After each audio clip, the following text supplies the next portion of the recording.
안녕하세요. 이어서 맹자에 대해 발표할 김현지입니다. 앞서 이나 하구님과는 양해왕 장구와 공손추 장구를 통해 맹자의 사상에 대해 개괄적으로 알아보았습니다. 따라서 저는 맹자 집주의 등문공 장구, 이루 장구를 통해서 그중 특히 정치 사상에 중점을 두고 심화적으로 살펴보겠습니다. 목차는 이와 같습니다. 먼저 맹자가 말하는 왕도 정치란 어떤 개념이었는지 차근차근 살펴보도록 하겠습니다. 맹자의 왕도 정치를 잘 이해하기 위해서는 항산과 항심의 개념 복습이 필요합니다. 앞서 이나하구님이 소개해 주셨듯 맹자는 백성들을 두고 항산이 있어야 항심이 있다고 이야기합니다. 즉 선비가 아닌 일반 백성들은 먹고 사는 문제가 해결되어야 바른 마음을 유지할 수 있다는 것입니다.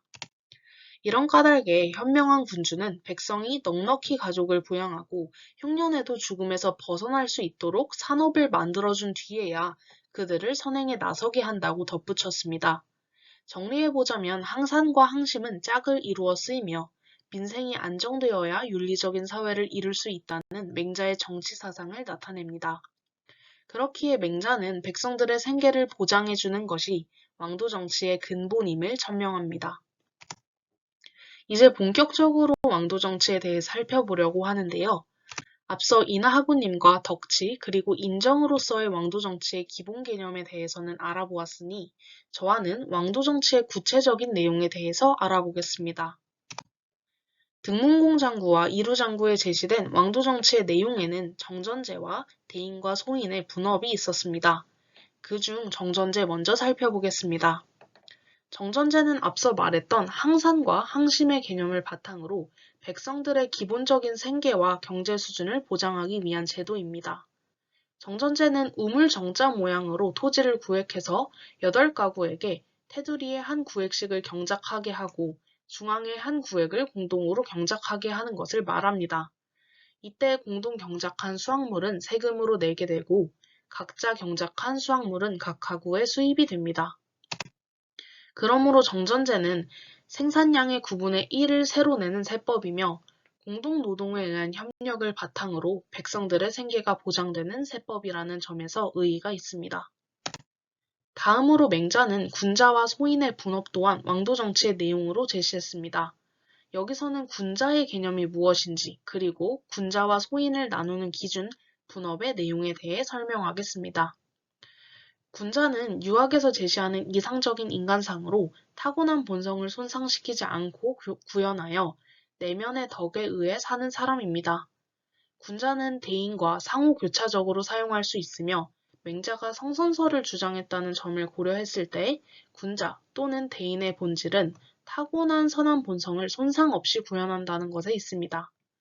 군자 집단은 직접 생산에 종사할 겨를 없이 정치와 교화에 종사해야 합니다. 맹자는 직접 생산자와 정치, 교화에 종사하는 사람을 각각 야인과 군자 또는 소인과 대인으로 구별했습니다. 이들은 각기 다른 자신들의 능력을 발휘해서 사회에서의 역할을 분담하는데요. 소인이 육체적인 노동력을 사용한다면 군자는 마음, 즉 사고 능력 또는 도덕적 능력을 사용합니다. 이러한 분업은 오늘날처럼 직업을 선택함으로써 이루어지는 것이 아니라 마음의 기능을 제대로 발휘하느냐 못하느냐의 여부에 달려 있습니다. 즉 대인이란 선한 본성을 현실화시킨 사람이고 소인이란 그렇지 못해서 선한 본성을 지키지 못한 사람이므로 도덕적인 능력 정도에 따라 소인은 대인의 다스림을 받게 됩니다. 지금껏 소개한 개념은 실제 맹자 집주의 등문공장구와 이루장구에서 중점으로 다루어지는 내용으로 읽기자료 파일에 인용과 함께 해설을 달아놓았습니다.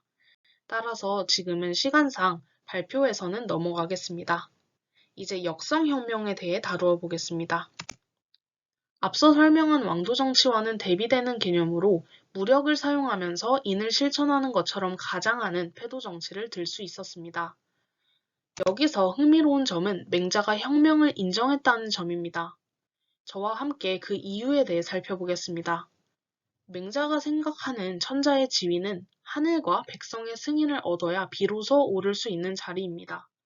그런데 하늘과 백성이 원하는 것은 왕도 정치를 실천할 수 있는 사람이고 따라서 패도 정치를 시행하는 군주는 왕의 자격이 없게 됩니다. 더 이상 왕이 아니게 된 왕은 당연히 제거할 수 있다는 논리가 혁명을 정당화해주며 이것이 맹자가 제시한 역성혁명론입니다. 이 내용 또한 읽기 자료에 정리해 놓았습니다. 지금껏 맹자의 정치 사상으로서 왕도 정치의 내용에 대해 자세히 다뤄보았는데요. 발표의 마무리로 제가 맹자 집주를 읽으며 찾을 수 있었던 교육적 의미와 소감을 나누어 보겠습니다. 발표 초반에 자세히 설명했던 항산과 항심의 개념에서 맹자가 교육을 바라보는 관점을 확인할 수 있었습니다. 왜냐하면 맹자는 백성들은 항산이 없다면 항심도 없다고 보았지만 선비는 항산이 없어도 항심을 가진다고 보았습니다.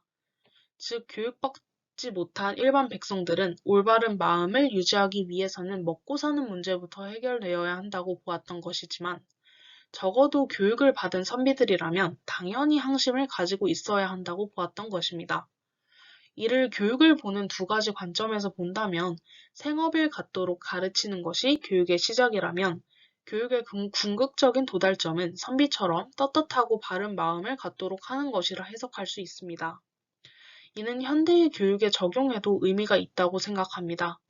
최근에는 직업교육과 같이 과거보다 생활을 위한 실제적인 지식을 학교 교육에서 가르쳐 주어야 한다는 목소리가 커지고 있습니다. 하지만 이는 교육의 시작으로 볼 수는 있지만 교육의 궁극적 도달점이 되어서는 안 된다고 생각합니다.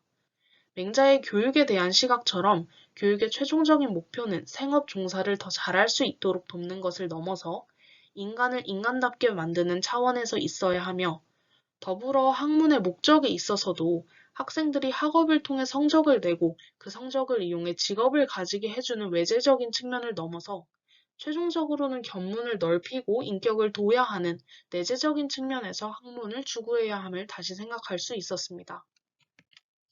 또한 이루장구 하에는 이러한 짧은 구절이 있었습니다. 맹자께서 말씀하시었다. 대인이란 애기와 같은 마음을 잃지 않는 사람이다.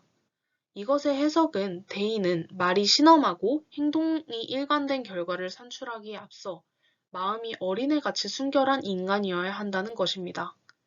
맹자는 항상 인간됨의 순결성을 그리워하고 있었습니다.